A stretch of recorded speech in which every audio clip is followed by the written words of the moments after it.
Selamat malam para pendengar setia di seluruh Indonesia di Dongeng Aki Rukman. Selamat mendengarkan dan tetap merdeka. Assalamualaikum warahmatullahi wabarakatuh. Bismillahirrahmanirrahim. Allahumma sholli ala sayyidina Muhammadin tibil qulubi wadawaiha wa apiatil abdani wa sifaiha wa nuril absori wa diyaiha wa ala alihi wa sahbihi ajmain amma ba'du. Alhamdulillah, kawan-kawan sekalian, memasuki part keempat tentang tinjauan KB dunia ini kita akhiri sampai di sini untuk episode Tunisia. 4 episode ini Aki jelaskan karena memang Tunisia sekarang ini masih dianggap terbaik melaksanakan program menurut negaranya, walaupun tentu saja belum tentu sama dengan apa yang dilakukan oleh kita, terutama dari segi pandangan-pandangan Islam. Disebut maju juga tidak tahu, apakah disebut statis juga tidak tahu. Yang penting itulah kenyataan sebagai gambaran supaya wawasan kita lebih bertambah. Di bagian terakhir ini Aki akan menguraikan kunci-kunci keberhasilan tentang program KB di Tunisia itu apa saja, Ki? Yang pertama, di Tunisia ada organisasi yang disebut dengan Population Council. Itu semi pemerintah. Jadi kalau di kita itu seperti, kalau BKKBN resmi pemerintah ya, kalau PKBI itu swasta, ya semacam itulah, seperti itu. Dan itu mengurus tentang keluarga berencana. Kemudian organisasinya langsung dipimpin oleh Perdana Menteri. Itu hebatnya. Jadi semua menteri paham terhadap program KB karena itu perintah dari Perdana Menteri. Bukan hanya saja menteri-menteri yang ada di situ, tapi juga perguruan-perguruan tinggi. Sampai menurut Pak Roji Munir almarhum, Kiai Haji Roji Munir, yang memimpin para ulama waktu ke Tunisia, beliau bilang bahwa yang menjelaskan tentang KB itu adalah rektor universitas Islam tertua di dunia yang ada di Tunisia, itu menjadi juru bicara KB. Hebring. Itu Tunisia. Beda dengan kita, ya. Kadang-kadang camat juga, bupati masih setengah-setengah menjelaskannya. Jelaskan demografi, tidak ngaku tentang KB-nya. Artinya tidak mengaku bahwa bonus demografi itu pengaruh dari juga program KB nasional. Itu yang pertama. Yang kedua, tentang abortus. Abortus itu tidak semena-mena nyaman. Karena abortus itu adalah sesuatu yang tidak diinginkan.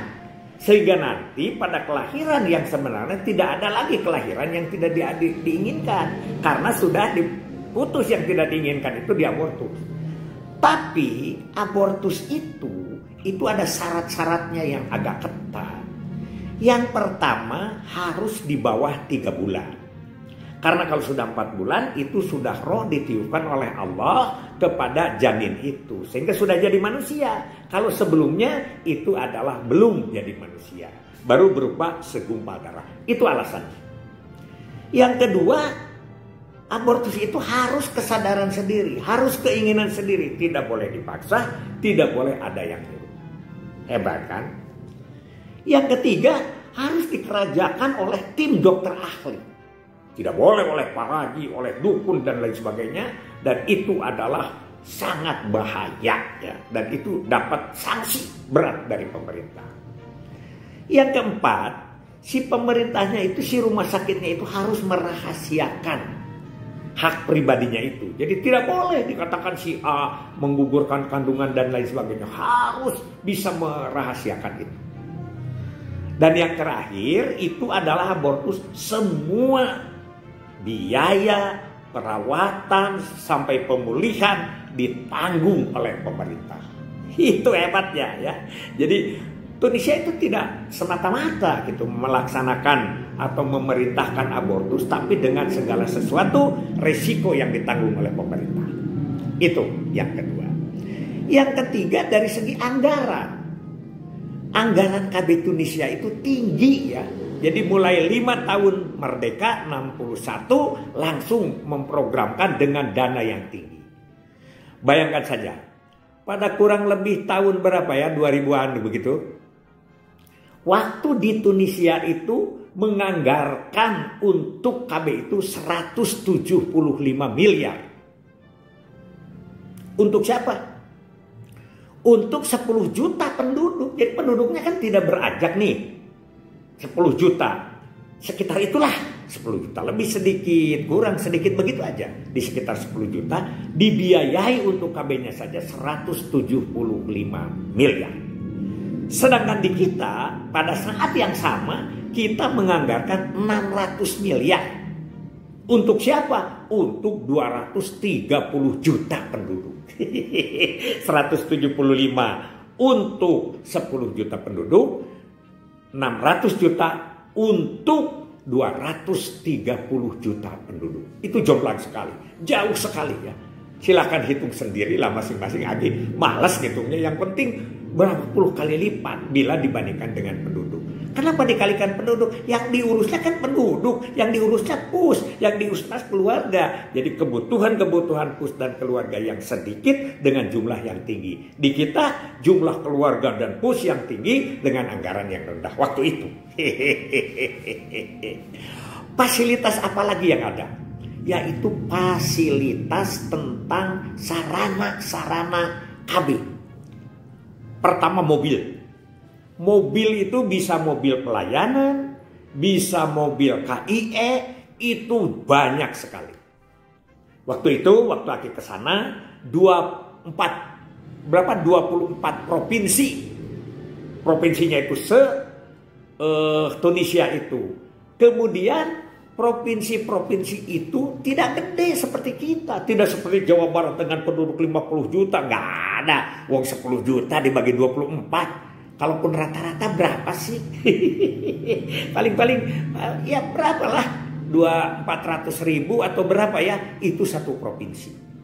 Tapi mobilnya ini aja contoh ya, satu dari Jianghoan, provinsi Jianghoan itu provinsi kecil, yang paling kecil ini contohnya.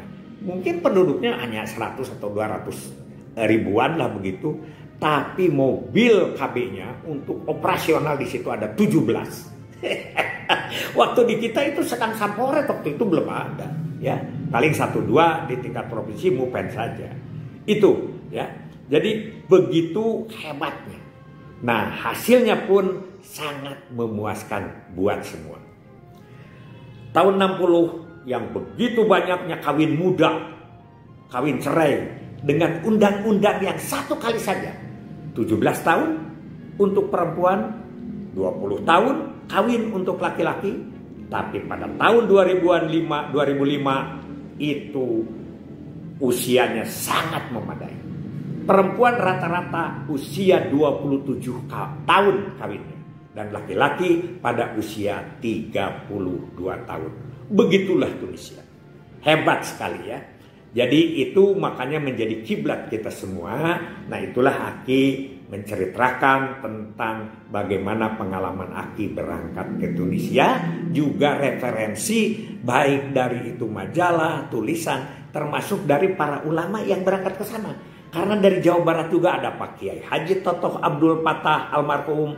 Ada Kiai Haji Ali Imron dari Remur Awi Ciparai, itu juga diberangkatkan ke Tunisia. Aki alhamdulillah kebagian pada tungtung tugas itu bersama-sama bertekad dengan para kepala kabupaten kota dan beberapa orang yang ikut dari organisasi. Selamat kepada Tunisia, selamat ada inspirasi untuk kita ke depan. Mudah-mudahan Indonesia pun bisa lebih bagus lagi di dalam meningkatkan kualitas. Karena tadi kualitas ya. Kualitas dengan undang-undang MAS. Ingat ya, MAS itu ada majalah Ahwal Sahsia di Tunisia, bisa mengangkat derajat wanita, bisa mengangkat harkat martabatnya bangsa, dan juga bisa menorehkan beberapa sejarah yang sangat bagus. Hasbunallah wa ni'mal wakil, ni'mal maula wa ni'man nasir. Wassalamualaikum warahmatullahi wabarakatuh.